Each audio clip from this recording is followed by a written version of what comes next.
Hello everyone, आपल्या YouTube चॅनलवरती पुन्हा एकदा सगळ्यांचं स्वागत आहे. यूट्यूब व्हिडिओचं थंबनेल आणि टायटल तुम्ही बघितलंच असेल की एखाद्या गव्हर्नमेंट एक्झामचं प्रिपरेशन करण्यासाठी आपण आत्ता जो करंट जॉब करत आहात, मग तो प्रायव्हेट असेल किंवा गव्हर्नमेंट असेल, तो सोडून अभ्यास करायचा की विथ दॅट जॉब अभ्यास करायचा, हे बऱ्याच जणांच्या मनामध्ये असलेलं कन्फ्युजन आहे.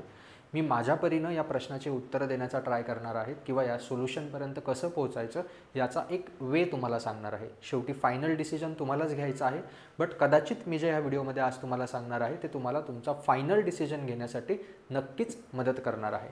आता इथे दोन प्रकारचे कॅन्डिडेट आहे. एक जे प्रायव्हेट जॉब करताय बट ज्यांना गव्हर्नमेंट एक्झामचं प्रिपरेशन करायचं आहे, आणि दुसरे कॅन्डिडेट जे गव्हर्नमेंट जॉब करताय बट खालच्या पोस्टवरती आहे आणि वरच्या पोस्टवरती जाण्यासाठी त्यांना काय करायचं आहे, प्रिपरेशन करायचं आहे.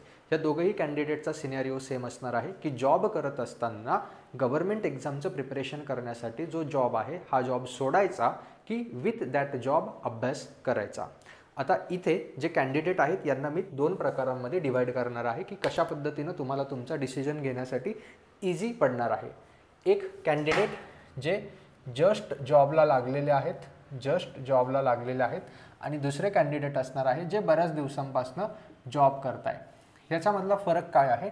जस्ट जॉब आणि बऱ्याच दिवसांमधला जॉब याच्यामध्ये, बट कॅन्डिडेटची डिवायडेशन अजून दोन याच्यामध्ये होणार आहे. कशा पद्धतीनं सर?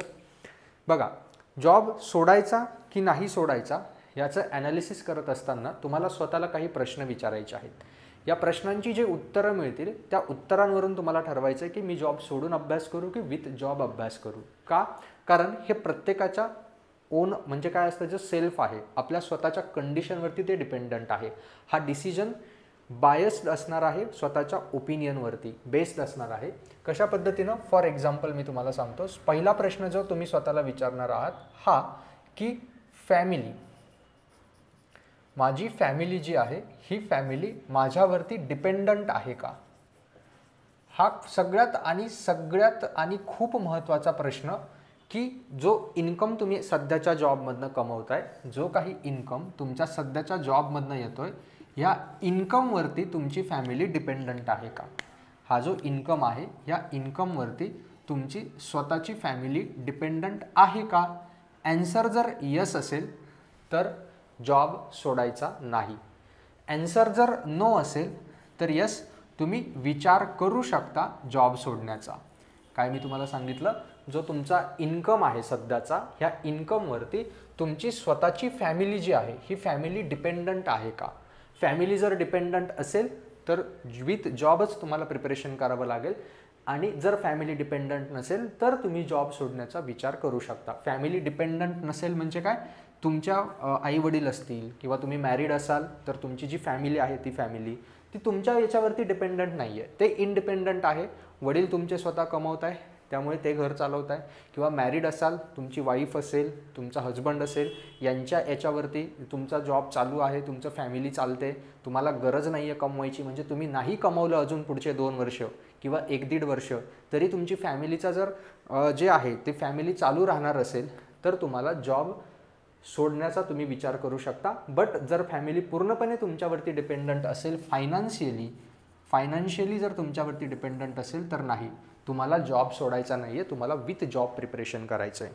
सेकंड गोष्ट, जे विद्यार्थी आहेत जे रिसेंट जॉबला लागलेले आहेत त्यांची फॅमिली, आता हे काय बोललो आपण, फॅमिली डिपेंडंट नाही आहे, म्हणजे सेकंड स्टेप येते, फॅमिली तुमची इंडिपेंडंट आहे. फॅमिली जी आहे ही इंडिपेंडंट आहे, फॅमिलीला तुमच्या इन्कमची गरज नाही आहे. बट महत्त्वाची गोष्ट, फॅमिली तुम्हाला फायनान्शियली सपोर्ट करू शकते का? फायनान्शियल सपोर्ट फॅमिलीचा तुम्हाला आहे का? म्हणजे काय? पुढचे 1 ते 1.5 वर्ष जो काही तुम्ही जॉब सोडून अभ्यास करणार आहात, ह्या 1-1.5 वर्षामध्ये पहिला प्रश्न, तुमच्याकडे सेविंग्ज इतक्या आहेत का की तुम्ही हे 1-1.5 वर्ष स्वतःचा खर्च भागवू शकतात? आणि दुसरा गोष्ट, जर तुमच्याकडे सेविंग्ज पुरेशा नाही आहे बट फॅमिली तुम्हाला फायनान्शियली सपोर्ट करण्यासाठी तयार आहे, म्हणून हा जो डिसिजन आहे आजचा की जॉब क्विट करायचा की नाही, हा डिसिजन डिपेंड करतो म्हणजे बरेच मुलं मला विचारतात किंवा इतरांना विचारतात, मला वाटतंय जॉब सोडू का. हा डिसिजन मला विचारून किंवा दुसरं कुणाला विचारून घ्यायचा नाही आहे. हा डिसिजन तुम्हाला तुमच्या फॅमिलीसोबत डिस्कस करून मग डिसिजन घ्यायचा आहे. का? कारण जर तुम्ही पुढच्या 1-2 वर्षामध्ये तुमच्याकडे सेव्हिंग्ज असतील तर ओके, बट ह्या सेव्हिंग्ज नसतील आणि फायनान्शियली जर तुम्हाला फॅमिली सपोर्ट करायला तयार असेल, की तुम्ही घरी सांगायचं आहे, चर्चा करायची की मला अशा अशा पद्धतीनं प्रिपरेशन करायचं आहे, मला 1.5-2 वर्षासाठी एवढा खर्च येणार आहे, तो खर्च पुरवण्यासाठी जर घरचे तयार असतील, फायनान्शियली सपोर्ट करण्यासाठी तयार असतील, तर मग तुम्ही जॉब सोडण्याचा विचार करू शकता गव्हर्नमेंट एक्झामचं प्रिपरेशन करण्यासाठी. हे 2 खूप इम्पॉर्टंट फॅक्टर आहे.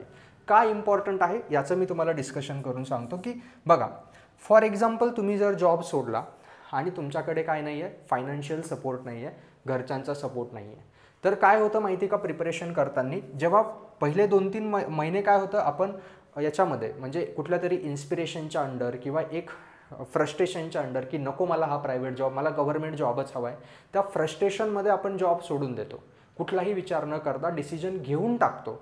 बट 2-3 महिन्यानंतर काय होतं, जेव्हा अभ्यास होत नाही किंवा घरून जेव्हा हे प्रश्न विचारले जातात की फायनान्सचं काय, अजून किती दिवस अभ्यास करणार आहे, अजून किती दिवस तुला पैसे पुरवायचे आहेत, हे क्वेश्चन्स जेव्हा तुमच्या पुढे येतात, त्यावेळेस तुम्ही जॉब सोडून सुद्धा, तुमच्याकडे फुल टाईम असून सुद्धा तो टाईम स्टडीसाठी युटिलाइज करता येत नाही. कारण तुम्ही मग हे क्वेश्चन्स आल्यावरती मेंटली काय होतात, डिस्टर्ब होतात.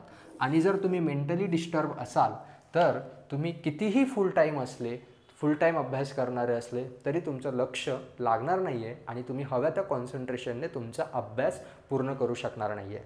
म्हणून फायनान्शियल सपोर्ट पुढच्या 1.5 ते 2 वर्षाचा, मी 1.5-2 वर्ष का म्हणतोय, कारण गव्हर्नमेंट एक्झाम प्रिपरेशन अशी नाही आहे की पुढच्या 6 महिन्यामध्ये तुमचं सिलेक्शन होणार आहे.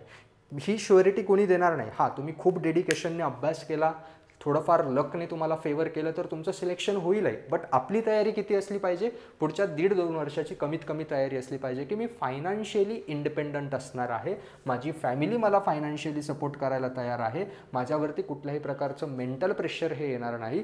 मग ह्या गोष्टींचा विचार करून तुम्ही डिसिजन घेऊ शकता जॉब सोडण्याचा तयारी करण्यासाठी. आणि जर फायनान्शियली फॅमिली डिपेंडंट आहे माझ्यावरती, माझ्याकडे फायनान्शियल सपोर्ट नाही आहे, माझा इन्कम मलाच कमवायचा आहे, तर एक गोष्ट लक्षात घ्या, तर तुम्ही जॉब करता विथ जॉब प्रिपरेशन करू शकतात. कारण जॉब सोडून मेंटली डिस्टर्ब स्टेटसमध्ये तुम्ही जेवढं प्रिपरेशन कराल त्यापेक्षा इफेक्टिव्ह प्रिपरेशन, जो काही तुम्हाला 4 ते 5 आवर्स डेली वेळ मिळणार आहे किंवा 2 ते 3 आवर्स डेली वेळ मिळणार आहे, विथ जॉब तुम्ही तेवढंच सिमिलर प्रिपरेशन करणार आहे. काय सांगतोय मी, लक्षात आलं? जॉब सोडून मेंटली डिस्टर्ब्ड स्टेटमध्ये तुम्ही जेवढं प्रिपरेशन इफेक्टिव्ह करणार आहात तेवढंच प्रिपरेशन तुम्ही विथ जॉब 2 to 3 आवर्समध्ये फुल फोकसने करू शकतात. कारण इथे तुमच्याकडे मेंटल प्रेशर हे कुठलंही नाही आहे की आता पुढे काय, कारण एक जॉब तर हातामध्ये आहेच ना, म्हणून इथे कुठल्याही प्रकारचं मेंटल प्रेशर नाही आहे विथ जॉब. हां, फायनली इंडिपेंडंट आहे, फायनान्शियल सपोर्ट आहे, सगळ्या गोष्टी ठीकठाक आहे, थोडंफार नॉलेज आहे एक्झामबद्दल, चांगला अभ्यास केला, एफर्ट्स दिले तर सिलेक्शन होऊ शकतं. डेफिनेटली तुम्ही जॉब क्विट करू शकतात. किंवा तुम्ही रिसेंट पासआउट आहात आणि लगेच जॉब लागला आहे प्रायव्हेटमध्ये, घरचे तयार आहेत 2 वर्ष देण्यासाठी, जॉब करू नका, प्रिपरेशन करा, त्यानंतरही नाही सिलेक्शन झालं तर तुम्हाला जॉब मिळून जाईल. बट कुठेतरी तुमचं एज 27-28 होत आलं आहे, तुम्ही जॉब जॉईन केला आहे आणि आता विचार करताय की जॉब सोडायचा आहे, कारण 27-28 एज आल्यानंतर प्रत्येकजण तुम्हाला प्रश्न विचारणारच आहे की आता पुढे काय. जर हा आता पुढे काय हा प्रश्न तुमचा सुटलेला असेल आणि फॅमिली तुम्हाला 1-2 वर्षांसाठी सपोर्ट करण्यासाठी तयार असेल तर डेफिनेटली तुम्ही तुमचा जॉब सोडून प्रिपरेशन करू शकता. अदरवाईज विथ जॉब प्रिपरेशन केलं तर ते देखील बेनिफिशियल असणार आहे तुमच्या मेंटल स्टेटसाठी, ते तुमचं जास्त कॉन्सन्ट्रेशनने प्रिपरेशन होणार आहे. हे होतं की तुम्हाला यावरनं आय थिंक एक आयडिया आली असेल की प्रिपरेशन करताना जॉब सोडायचा की नाही सोडायचा. आता विथ जॉब प्रिपरेशन कसं करायचं याविषयी मी पुढचा व्हिडिओ बनेल. त्या व्हिडिओमध्ये स्ट्रॅटेजी, वेळ कसा डिवाईड करायचा, सॅटर्डे संडेला कशा पद्धतीनं टाईम स्प्लिट करायचा यावर एक व्हिडिओ नक्की बनवेल. बट तोपर्यंत हा व्हिडिओ बघून एक डिसिजनपर्यंत आय थिंक तुम्हाला पोहोचण्यासाठी मदत होईल की जॉब सोडायचा आहे की नाही सोडायचा आहे. व्हिडिओ आवडला असेल तर व्हिडिओला लाईक करा, चॅनलला सबस्क्राईब करा आणि जास्तीत जास्त विद्यार्थ्यांपर्यंत हा व्हिडिओ पोहोचवा. Thank you so much.